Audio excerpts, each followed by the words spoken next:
Today we're going to take a closer look at a company that is both a dividend king and a dividend aristocrat.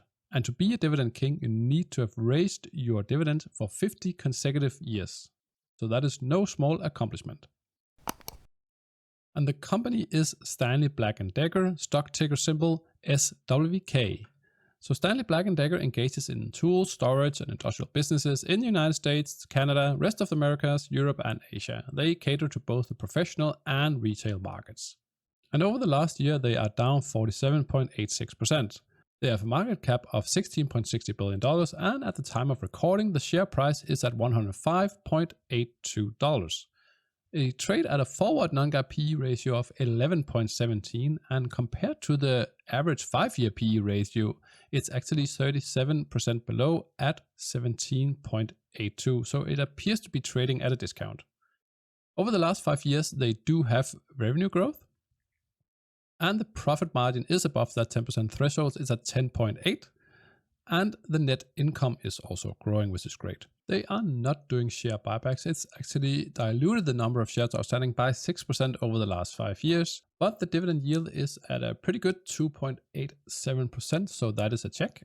And the payout ratio is at 30.43%, which is definitely below that 60% threshold, so that's a check. The dividend growth rate is 6.38%, which is really good to see. And the dividend growth history, as mentioned earlier, the dividend king is for 54 consecutive years. So the dividend per share is increasing. We do unfortunately not have free cash flow growth over the last 5 years, but there is a bit of a caveat here, and I'll get back to it later. The long-term liabilities are not coverable by 5-year free cash flow, and that is simply because they have spent a lot of money in the last year on inventory. So that really builds up a hindrance on the free cash flow growth. So they do have a lot of inventory to sell. So for the coming years, I expect this to be much better. But at the time of recording, this is 2 negatives. But the price to free cash flow is at that 15 to 20 mark or below at 15.6. So that is definitely a check.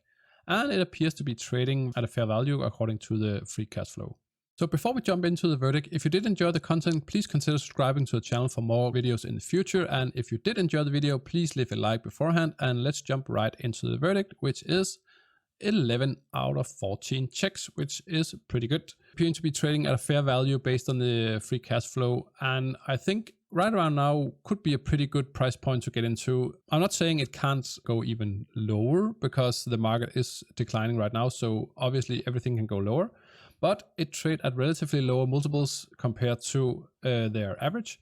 And it does have a stellar dividend history, but they do have some short-term challenges ahead because they can't really push their additional cost they have onto consumers because everything is rising so much in prices. So they are in a bit of a tight place in the short term with regards to inflation. So thank you so much for watching, guys. I hope you enjoyed the video, and I'll be seeing you in the next one. Bye.